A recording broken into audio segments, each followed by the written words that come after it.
한 주간 쏟아지는 옥천 소식들을 모아 포인트를 짚어 해석하는 코너 뷰포인트 시작합니다.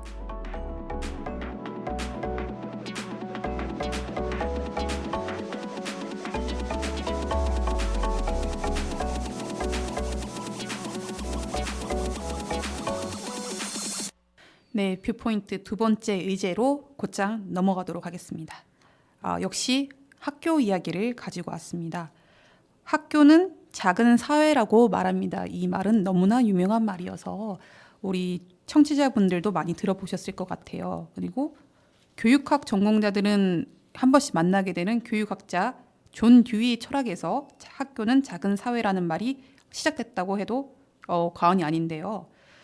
듀이는 학교는 사회와 동떨어진 별개의 속성과 내용으로 조직된 체계가 아니고 하나의 작은 사회다라고 말을 했습니다. 좀 어렵죠. 근데 하나하나 풀어나가면 그 뜻을, 그 의미를 알 수 있습니다. 그럼 여기서 말하는 작은 사회의 핵심 구성원인 학생은 어떤 존재냐 했을 때 듀이는 자신의 경험을 말하고 이를 함께 재구성해 더 가치 있고 의미 있는 경험으로 발전시켜 나가는 존재를 학생으로 봤어요. 그러면 학생들이 있는 학교라는 공간은 어떤 곳이냐 했을 때 학생들의 경험을 교과서로 삼아 일상의 여러 문제를 함께 생각하며 지성을 키워나가는 곳, 장소로 정의를 했습니다. 이 내용들을 결과적으로 정리를 하면 존 듀이는 교육의 목적을 시민성 함양으로 봤다라고 정리를 할 수 있습니다. 네. 이거 되게 어디서 많이 듣던 이야기 아닙니까? 네. 그 민주 시민성을 강조한 혁신 교육의 철학적 뿌리가 여기에 있다고 합니다. 그러면 혜수 PD, 네, 여기서 질문 드릴게요. 네. 혜수 PD에게 학교란 어떤 공간이었고 혜수 PD는 교육의 목적이 어디에 있다고 생각하시나요? 어렵죠, 질문이.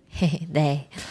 저는 학교가 가치관을 정립하고 서로 다른 존재와 소통하는 법을 배우고 다양한 시도를 해볼 수 있는 그런 공간이라고 생각해요. 그리고 교육의 목적은 특히나 공적 교육은 이런 시도들을 할 수 있고 그 존재가 잘 소통할 수 있도록 안전망을 형성해 주는 게 굉장히 중요한 역할이라고 생각을 합니다. 특히나 사회가 분화되고 개인화되면서 각자 운이 좋아서 누군가는 손쉽게 교육을 받을 수 있지만 누군가는 뭔가 새로운 시도를 하는 게 어려울 수 있잖아요. 그럴수록 공적 교육은 그런 시도를 할 수 있는 안전망을 형성해 주는 데 굉장히 중요한 역할을 한다고 생각합니다. 네, 제가 오늘 그 혜수 PD에게 학교란 어떤 공간이냐고 묻고 교육의 목적은 어디 있냐고 물었는데 청취자분들도 이게 이 이야기를 듣는 이가 청소년이든 비청소년이든 한 번쯤 생각을 하고 자신만의 답변이 있었으면 좋겠다라는 생각에서 이 질문을 드렸고요. 혜수 PD처럼 이렇게 자신만의 교육 철학을 가지고 답변을 하실 수 있는 상황이 만들어졌으면 좋겠습니다. 왜냐하면 그래야 학교 안에서 벌어지는 많은 갈등들이 해소되는 첫 번째 그 키라고 생각이 들기 때문인데 사회가 이게 더욱 다양해지고 더욱 복잡해지면서 작은 사회라고 불리는 학교도 점점 더 복잡해지고 있는 것 같습니다. 저희 보도가 나간 지 2주 만에 1,900뷰를 넘긴 옥천신문 기사 이야기를 하려고 이렇게 서두를 장황하게 깔았는데요. 네. 2024 뷰포인트 두 번째 의제로 학부모 임의단체 A학교 1학년 2개 학급 교사 아동학대 피해 신고 기사를 가지고 와봤습니다. 기사를 알고 계신 분들도 있겠지만은 모르고 계신 분들도 있을 것 같아서 일단은 아동학대 피해 신고가 어떤 식으로 벌어졌는지에 대한 상황을 요약해 드릴게요. 네. 저희 기자가 취재한 바에 따르면은 뿅망치로 학생의 머리에 물리적 접촉을 가하고 화장실을 자주 가는 학생에 대해선 언성을 높였던 사건이 있었던 것 같고요. 그리고 아동학대 피해 의심 사안을 그 해당 학급 2개 학급의 학생들에게 전수조사를 들어가서 이 내용을 그 요약해서 좀 알아보려고 했던 상황이 있었습니다. 이게 기본적인 내용입니다. 네. 근데 이 기사가 조회수가 2주 만에 거의 2,000건을 향해 가고 있다는 거는 이미 보호자들 사이에서는 엄청나게 관련된 말과 소문이 돌았을 가능성이 높은데요. 그렇죠. 저희가 이 내용을 뭐 너무 간략하게 요약해서 전달해 드리려고 했던 게 아니라 사실관계나 이런 부분에 있어서 공적인 루트를 통해서 확인할 수 있었던 것들이 거의 없었어요. 학교의 대응이 없었기 때문인데요. 이 사건이 접수가 됐고 수사당국에서 조사를 하고 있다가 공식적으로 저희가 확인한 내용이고요. 뿅망치를 들어서 물리적인 접촉이 가했다. 이것은 이제 해당 학급에서 다른 학생이 본 거를 전해 들은 것들. 그리고 화장실을 자주 가는 학생에 대해서 언성을 높였다라는 문제 제기도 이 내용을 본 학생들이 보호자들을 통해서 들은 바를 정리해서 보도를 했습니다. 보도가 나간 이후에 뭔가 사실관계에서 문제가 있었다면은 문제 제기가 들어왔을 텐데 아직은 들어오지 않고 있어요. 그 말인즉슨 저희가 이 내용이 사실이지 않을까라고 더 많이 보고 있는 상황인데요. 네. 이 학교가 공식적으로 이렇게 뭔가 정제된 말로써 이 내용에 대한 그 대응이나 그 정리된 그 발화를 하지 않음으로써 소문에 소문을 더해서 뭔가 빠르게 퍼져나가고 있는 상황이고요. 그럼으로써 이제 보호자분들은 불안감들을 많이 호소하고 있는 상황이에요. 그래서 저희가 이 내용들을 확인해 보기 위해서 만났던 전화로 좀 통화를 했던 부모님들은 이런 말씀을 하십니다. 한 학부모는 담임교사가 분리 조치가 되었다는 정도만 알고 있다. 제대로 된 학교의 설명도 없었고 피해가 있었다는 것도 시간이 한참 뒤에 알았다. 갑자기 조사를 한다고 해서 여기서 말하는 조사는 학급 해당에서 전수조사 들어간다는 거고요. 동의를 할 건지 묻는데 사안을 제대로 모르는 상황에서 이걸 동의를 해야 할지 말아야 할지 판단도 서지 않는다. 라면서 불안감을 호소했고요. 또 다른 학부모님은 교육활동 차원에서 규칙을 지키고 하는 것을 배우는 게 중요하다고 생각은 한다. 하지만 이제 막 처음 학교에 간 아이들이고 관심과 적응이 필요한 시기에 이런 문제가 발생돼 2학년 교사가 1학년 반을 왔다 갔다 하고 다른 학급 교사가 우리 학급을 맡기도 하는 등 너무 혼란스러운 상황이 계속되고 있다. 학교가 소극적인 대처로 문제를 더 키우고 있다라고 말씀하셨습니다. 네. 그리고 또 다른 학부모는 신고까지는 과하다고 생각을 하면서도 행위가 어떠했던 체벌은 체벌이 아닌가라는 생각을 한다. 체벌이 정당화될 수는 없다고 본다. 지금의 문제는 소문에 소문을 물고 과대 포장되고 있는 이런 부분이다. 다만 내 아이가 있는 학급에서 이런 일이 발생됐다면 부모가 당연히 이유와 상황을 알아야 하는 게 당연한 것인데 지금 학교에서는 해당 학급 학부모에게조차도 정보 제공은 물론 차후 대처가 너무나 소극적이다라고 비판하고 있습니다. 사실 저희가 옥천신문에서 이 취재를 시작했을 당시에 이 학교에서 벌어지고 있는 일들을 이야기해 주신 보호자분들은 이 문제를 상당히 조심스럽게 바라보고 있었어요. 네. 그 문제로 인식을 하면서도 뿅망치와 관련된 체벌, 그 화장실로 대응되는 이런 아동학대 이런 문제가 곧장 신고와 그 수사당국이 개입하는 상황이 맞는지에 대한 문제의식이 분명히 있었고 네. 일부 학부모님들은 이런 문제를 제기한 일부 학부모 단체의 대응이 지나치지는 않았나?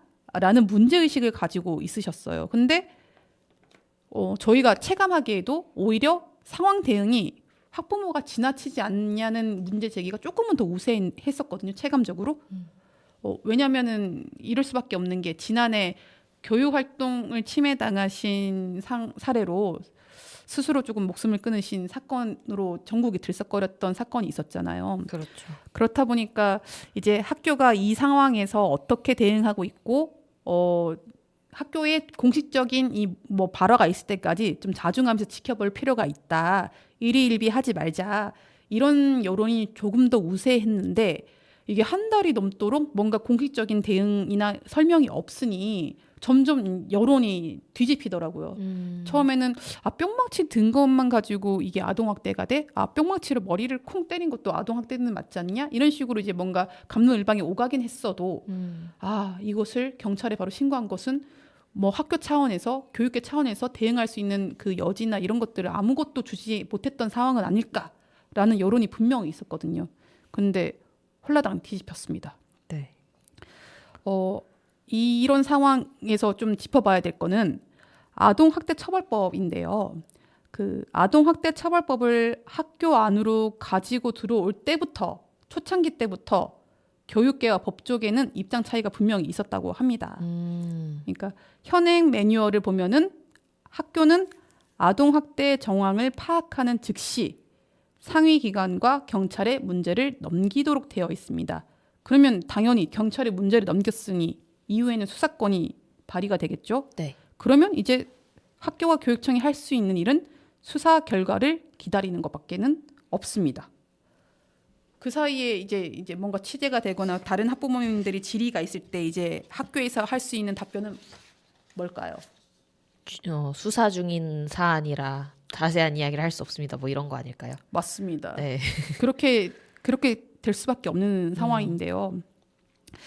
근데 이런 상황을 두고 아동학대 처벌법을 학교로 그냥 곧장 가지고 왔을 때 교육계의 반응은 사실은 학교라는 공간에서 벌어지는 아동학대 사건을 가정이나 시설에서 벌어지는 그 일반 아동학대 사건과 똑같은 잣대로 살펴보는 것 자체가 이미 다양한 갈등을 내재를 했다고 봤어요. 이게 무슨 이야기냐면 저희가 취재로 만났던 교육 관계자 이야기를 들어보면은 그 설명을 알 수가 있는데 충북 교육 관계자가 이런 말씀을 하셨어요.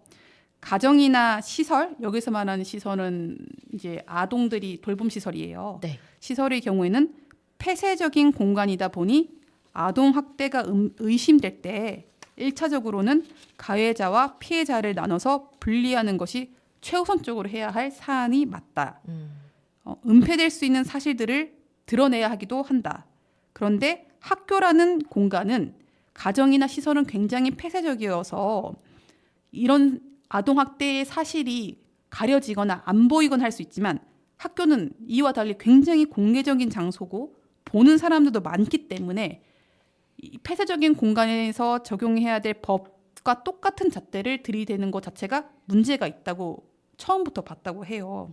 게다가 이것이 아동학대법으로 뭔가 학교 안에서의 처리 방법이 뭔가 그 시스템이 작동하지 않고 바로 수사권으로 넘어갔을 때 아동 발달 관련과 관련해서 전문성이 없는 경우 혹은 학교의 생활 지도에 대한 전문성이 없는 경우에 그 수사를 지휘하시는 분들이 그냥 그 행위 자체만 놓고 판단을 하는 것이 정말로 올바른 판단을 할 수 있나라는 의문도 제기됐는데 그런 것에 대해서 뭔가 해소를 하고 법률안을 만들고 이것을 적용하지 못했고 곧장 시행되면서 이미 이런 갈등이 야기될 수밖에 없는 상황이었다라고들 많이 하세요. 근데 그렇다면은 이것이 왜 이렇게 됐나 또 싶은데 법 쪽의 말도 부분적으로는 일리가 있거든요. 어떤 부분인가요?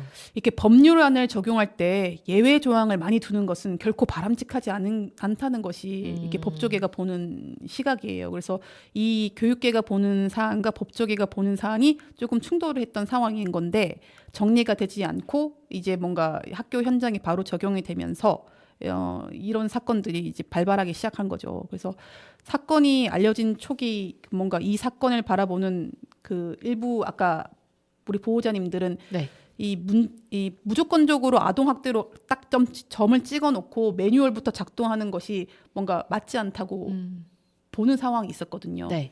그러면은 이 사건이 벌어졌을 때 다시 앞선 넘어가가지고 교육계와 법조계가 처음에 했던 그 고민들을 가지고 이번 옥천 안에서 이 학교를 기점으로 뭔가 해볼 수도 있었었는데 근데 안타깝게도 그 기회를 좀 날렸죠. 제가 봤을 때는 취재 이제 기자의 입장에서는 날렸다고 봐요. 그 기회를. 그래서 여론 자체가 뭔가 의문을 가지고 있고 뭔가 더 조금 더 토론해 볼 수 있는 기회가 있었는데 학교 대응이 뭔가 어떻게 그 정확한 상황을 설명하지 않고 이 수사의 결과만 기다리고 있는 이 요지부동한 상황이 네. 조금 더 건강한 토론을 해서 뭔가 해답은 찾지 못해도 그 비슷하게 나아갈 수 있는 그 기회마저 놓치게 만든 것이 아닐까라는 좀 안타까운 상황이 듭니다. 지금 말씀드렸던 것들이 결코 이게 뭔가 무자르듯이 방법을 한순간에 찾을 수 있는 것이 아니거든요. 근데 교사의 생활 지도, 그다음에 교육 활동을 어떻게 보장할 것인가의 문제도 분명히 있고. 네. 근데 학교 안에서 벌어지는 그 체벌에 대한 문제, 분명히 보호자가 문제 제기할 수 있거든요. 있죠. 그 과정을 어떻게 시스템으로 풀어낼 수 있을지에 대한 논의가 좀 필요했는데, 그리고 할 수 있는 상황이었는데 좀 안타까운 결과죠. 가장 안타까운 결과죠. 게다가 이 학교의 사례는 이거 말고도 또 하나의 이슈가 더해져 있어요. 굉장히 복잡해가지고 네. 이 기사를 김기영 기자와 함께 썼는데 저희 뭐 그날 울고 싶었어요, 정말. 네. 하나 이슈가 더 있는데 어떤 네. 이슈냐면은 보통 대부분의 아동학대 사건은 학교에서 벌어지는 사건이 아니어도 네. 사건이 명확하게 똑 떨어집니다. 이 말인즉슨 뭐 뿅망치로 머리를 때렸다. 뭐 이렇게 명확한 이게 그 육하 원칙으로 정리될 수가 있는 사건이 있습니다. 네. 근데 이번에 이 학교 사례에서는 이 교사, 이 뭔가 아동학대의 당사자로 지목당한 교사가 학생들한테 전반적으로 뭔가 엄격하게 대했다라는 인상 비평도 섞여 있다는 소문이 많이 났어요. 네. 이것도 이게 부모님들의 입과 입을 통해서, 선생님들의 입과 입을 통해서 알려진 사실인 거고, 교육 당국에서는 확인을 해주지 않았습니다. 다만 보통 아동학대 사건이 있었을 때는 학대를 당한 당사자의 인터뷰를 보통 하는데, 이 학교에서는 그 학급 학생들에게 전수조사를 했어요. 이거는 선생님이 엄격했는지 안 했는지 다른 학생들의 반응을 좀 보기 위해서 조사를 한다라고 뭔가 받아들일 수밖에 없는 그런, 이 소문의 신빙성을 실어주고 있는 그런 상황입니다. 그래서 엄격했으면 근데 뭘로 판단하나요? 그것이 문제인데요. 생활 지도가 엄격했다. 그 기준을 판단하는 것도 굉장히 주관적인데, 생활 지도가 엄격했다 이꼬르 아동학대다라고 그러니까요. 볼 수 있을까? 이것은 지나친 또 해석이 되지 않을까라는 상황도 분명히 직면해 있습니다. 그래서 진짜로 아동학대랑 이런 민원을 제기할 수 있다고 충분히 보거든요. 네. 선생님이 너무 엄격해서 우리 아이가 학교 가는 걸 무서워하는데, 그럴 수 이 있죠. 부분에 대해서는 분명히 학교장이나 교감 등의 분들과 상의를 할 수 있고 논의를 할 수 있는 사항이라고 봐요. 근데 그러면 아동학대는 너무 큰 범죄이기 때문에 네. 이런 사건과 민원을 엄격하게 좀 구분을 해서 시스템이 작동이 돼야 되는데, 지금은 대응 매뉴얼이 엉망진창이다. 구분도 안 되고, 이 상황에서 상처받는 교사가 있을 수 있고, 그리고 어느 날 갑자기 담임 선생님과 분리된 우리 같은 학급의 다른 아이도 피해자가 될 수 있고 상처를 받을 수 있고, 근데 무엇을 위해서 지금 이 시스템이 작동이 되고 있는지 의문투성이인 이런 상황입니다. 네.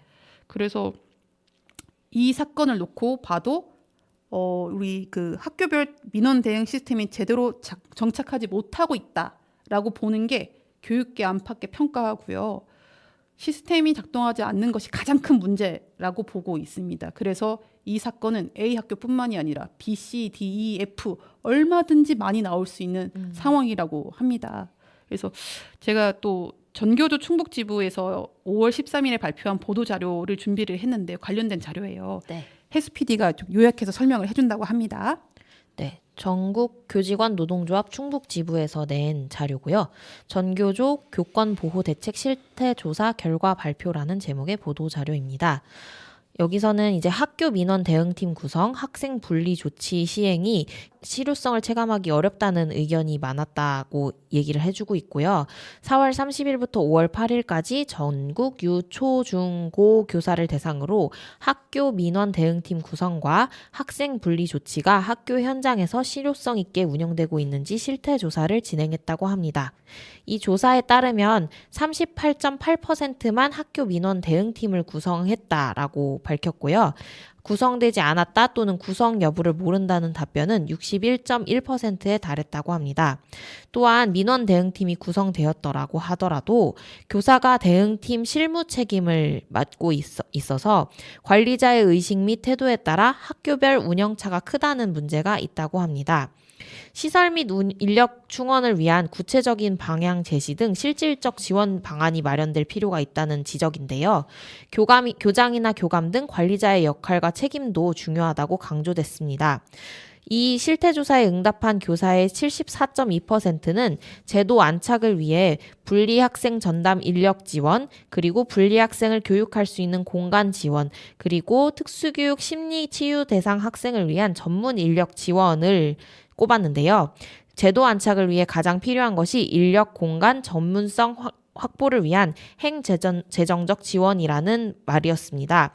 결국 교권이 보호되지 않는 이유는 통일된 지침이 부재하고 행재정적 지원이 부실하기 때문이라는 것인데요. 교권 보호 대책의 정착을 위해서 이런 실태조사를 조속히 점검하고 미흡한 점을 제도적으로 짚어야 된다는 지적이었습니다. 옥천신문에서 이 보도를 결정하기가 처음에는 상당히 어려웠어요. 이게 왜 어려웠냐면은 기본적인 사실관계가 확인 안 된 거를 보도하는 거는 그 결정 자체는 어렵거든요. 근데 이 사건으로 이야기할 수 있는 게 워낙에 많다 보니까 보도를 결정하게 됐고 지금도 저는 늦지 않았다고 보고 있습니다. 이 사건에서 이렇게 그 민원을 넣은 뭐 학부모 단체를 비판할 필요도 없고 충분히 학교에 문제 제기를 할 수 있는 문제라고 보고 그랬을 때 이 학교에서는 어떤 대응 매뉴얼을 가지고 어떤 시스템을 가지고 건강한 논의를 할 수 있게 만드는 토대를 만드느냐 그 논의를 지금이라도 시작을 했으면 좋겠다라고 생각을 하고 옥천신문은 앞으로도 이런 관점에서 후속 보도를 좀 만들어갈 예정입니다. 네, 저도 그런 대응이 빨리 이루어졌으면 좋겠습니다. 어쨌든 이런 사태가 벌어졌을 때 가장 혼란스러운 사람은 교육을 받는 대상인 학생들일 거라고 생각을 해요. 그 학생들을 보호하고 좀 더 나은 교육 환경을 제공하기 위해서라도 얼른 후속 조치가 이루어졌으면 좋겠네요. 네. 그러면 이제 노래를 들을 시간이죠. 네, 노래를 듣고 와야 되는데 네. 이 뷰포인트를 기다리고 있는 애청자께 저희가 신청곡을 받아왔어요. 맞습니다. 혜수 PD가 한번 소개를 해줬으면 좋겠네요. 네, 뷰포인트가 시즌을 종료하고 한참 휴지기를 가질 기간에 제가 좀 달달 볶였습니다. 네, 언제 뷰포인트를 하냐. 요새는 요새 그 지역 소식하는 방송은 안 하냐 이렇게 달달 볶이다가 오랜만에 2024년 뷰포인트 방송을 한다고 하니 신나서 신청곡을 보내주셨습니다. 송창식의 나의 기타 이야기 듣고 오겠습니다.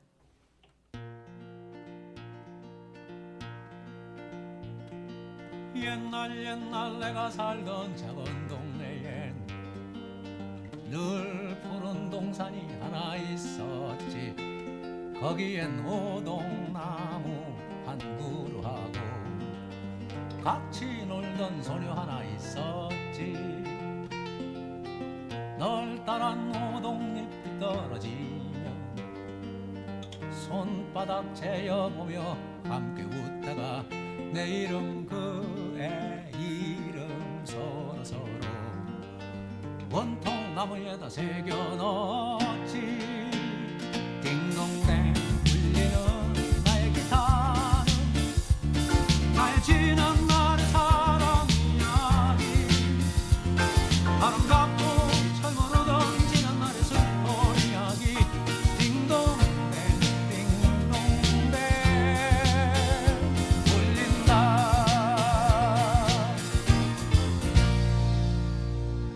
하늘이 유난히도 맑던 어느 날 늘처럼 그녀의 얼굴 바라보다가 그녀 이름 새겨놓은 오동나무에 그녀 모습 담아보고 싶어졌지. 말할 때는 동그라집도 만들고 가늘고 길다란 목도 만들고 찰쑥한 허리를 만들었을 땐 정말 너무너무 기뻤지. 딩동댕 울리는 나의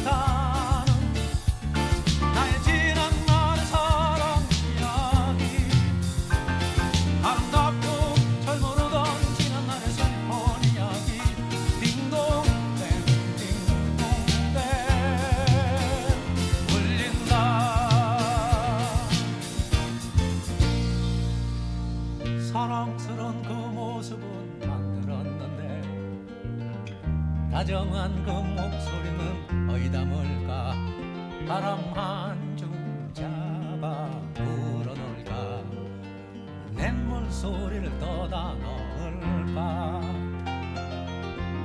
내 가슴 온통 채워버린 목소리 때문에 몇 무릎 몇 손이나 모아졌던가 이루어지지 않는 안타까움에 몇 밤이나 울다가 잠들었던가 딩동댕 울리는 나의 기타는 나의 지난 날의 사랑 이야기 아름답고 철물던 지난 날의 슬픈 이야기 딩동댕 딩동댕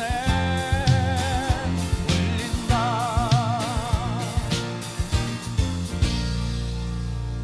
어느 날 그녀 목소리에 깨어나 보니 내가 만든 오동나무 소녀 가슴에 반짝이는 은하수가 흐르고 있었지 6줄기나 흐르고 있었지 오동나무 소녀의 마음 뺏기어 가엾은 나의 소녀는 잊혀진 동안 그녀는 늘 푸른 그 동산을 떠나 하늘의 은하수가 되어버렸던 걸